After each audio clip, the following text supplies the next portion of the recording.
Before filming this video, I took a moment to visualize that this particular video will find you at this particular moment when you need to hear what I have to tell you. I'm hoping that this information will change your life for the better, provide you with clarity and peace, and all the beautiful things you desire. Thank you for your trust.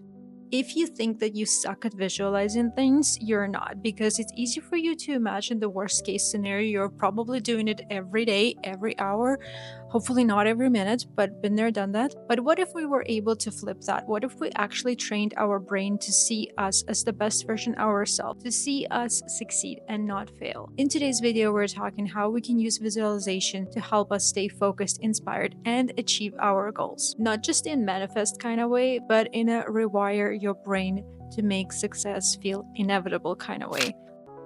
Let's start with this. Visualization isn't just some out of this world thing. It's actually backed up by science. Your brain doesn't actually understand the difference between what you imagine and what's going on in real life. That's why, for example, athletes visualize how they win before even stepping onto the field. It prepares their brain to act like it's already done, like they already won. But here's the opposite effect of visualization. If you constantly imagine yourself failing at something, procrastinating, or staying stuck, guess what? Your brain is going to look for ways to prove that to you. And it's going to be a vicious cycle. Your brain will prove that to you. You're going to be visualizing it some more and more and more and more. But if you are able to flip it, if you're actually able to see yourself succeed, handling challenges, and showing up as your best self, you will start believing that it's possible, and your brain will be able to prove that.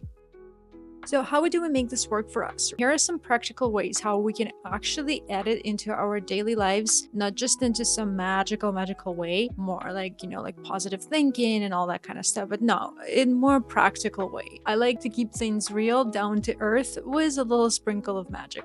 It's not going to be in a way, let's just think about your dream life for a moment and call it a day. The first exercise for you, we can call it a mental rehearsal. So for example, you need to imagine yourself doing things successfully, and not just imagine, but you need to imagine how you would feel with every little cell of your body. Imagine how you would feel. You need to imagine it like right here. How would you feel? How would you act? For example, if your goal is to show up confidently in a meeting at work, you need to picture yourself walking in confidently in a room, speaking confidently, being able to answer the questions of your audience, and feeling, most importantly, confident. Make it as vivid as possible. What are you wearing? What kind of hairstyle you have? What kind of makeup, and most importantly, how do you feel? The more details, the better, but feelings are really important. Like, do you feel uplifted? Literally imagine how your body would feel in that moment, and then take a couple deep breaths and go, and you're going to be brilliant at that meeting. And you can really apply it to any kind of aspect of your life. You can even do it like,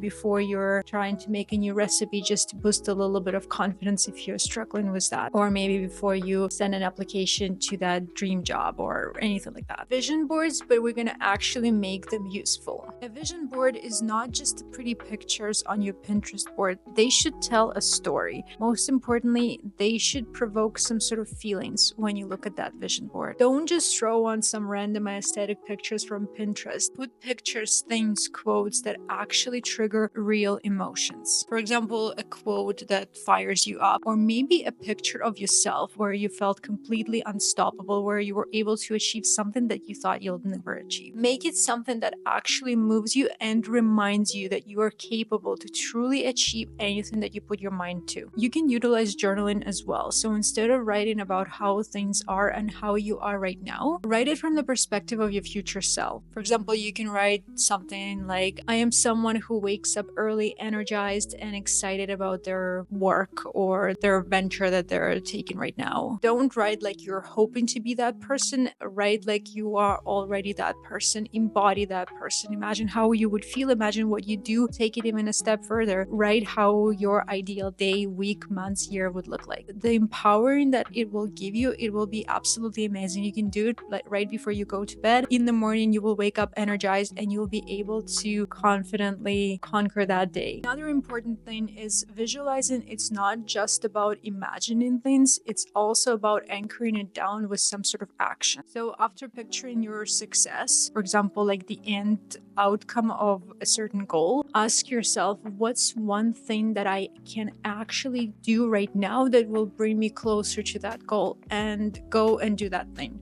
Don't wait. I've been doing visualization for quite a bit now, and I can say that it does work. It helps you to embody your future self, that person who already achieved that thing. I want to say that I've been doing it consistently before my trip to Waterton, and it worked. It worked well. If you guys are curious, you can check out my vlog on that. I've been also trying to do it more with my content creation. I would actually try to visualize how I would feel after posting that video, and how I would feel, most importantly, knowing that that video resonated with my audience and receiving comments like this. And interestingly enough, I actually started receiving such comments even though my channel is small, and that was such a humble feeling. I was like, oh my god, this has actually happened, this is unbelievable. But it wasn't just visualizing things, it was actually taking action, taking steps to make it happen. And most importantly, and this is probably the most difficult, is to still keep doing things on the nothing days. And what I mean by that is, it's on those days where nothing really happening, where maybe you are doubting yourself, you don't see a lot of results or outcome from what you're doing, but you're still doing it. I think in a way, the universe is testing you to see, do you truly want that, or are you just doing it for some external validation and some, numbers and metrics? So keep showing up as your best version of yourself, even on the days when you don't feel like it. If you've been waiting to feel confident, stop waiting and start imagining yourself feeling confident right now, and your brain will start believing that is already true, and shifts will start to happen. So here is your challenge. Try at least one of these visualization techniques for a week. Yes, for 1 week, every day.